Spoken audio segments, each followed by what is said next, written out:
বন্ধুরা, সকালের খাওয়া শুরু হয়ে গেছে, মানে খেতে বসে পড়েছি।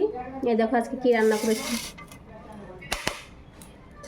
সকালে রান্না করেছি আজকে শুকনো শুকনো করে খিচুড়ি। তোমরা কে কে খাও এই খিচুড়িটা? ভালো কমেন্ট করে জানাবে। কিন্তু আমার কাছে ভালোই লাগে। মাঝে মাঝে আমি সকালে রান্না করি। এই অনেকদিন পরে খিচুড়িটা রান্না করলাম।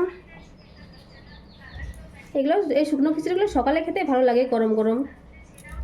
তো আমি বেছে নেব না, ব্যাস।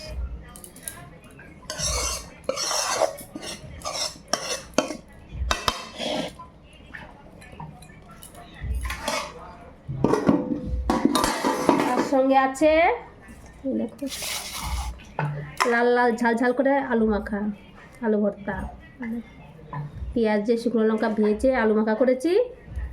আছে লেবু, ভালো লাগে খেতে। এই খিচুড়িটা কিন্তু আমার শ্বশুরমশাই খুব ভালো খেত। আমার শ্বশুর এখন বেঁচে নেই। আমার শ্বশুর খুব ভালো খেত খিচুড়িটা। আমার শ্বশুর ওই ঝোলা খিচুড়ি খেত না। যখন এই খিচুড়ি ওনার খেতে মন চাইতো তখন বলতো যে খিচুড়ি রান্না করো, এই শুকনো খিচুড়ি রান্না করো।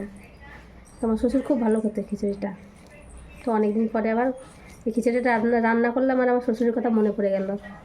আমি বলছি আমার মেয়ের কাছে, বৌমার কাছে, এই খিচুড়িটা তোমার দাদু খুব ভালো খেত।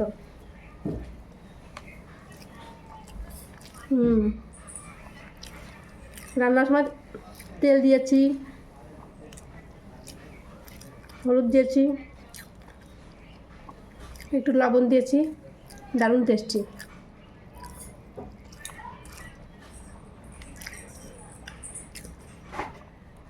দু রকমের ডাল দিয়েছি এর সঙ্গে।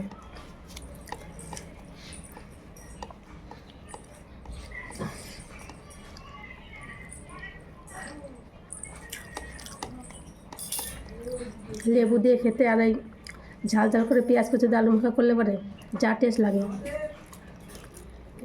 টাটা বন্ধুরা, খেয়ে নিন।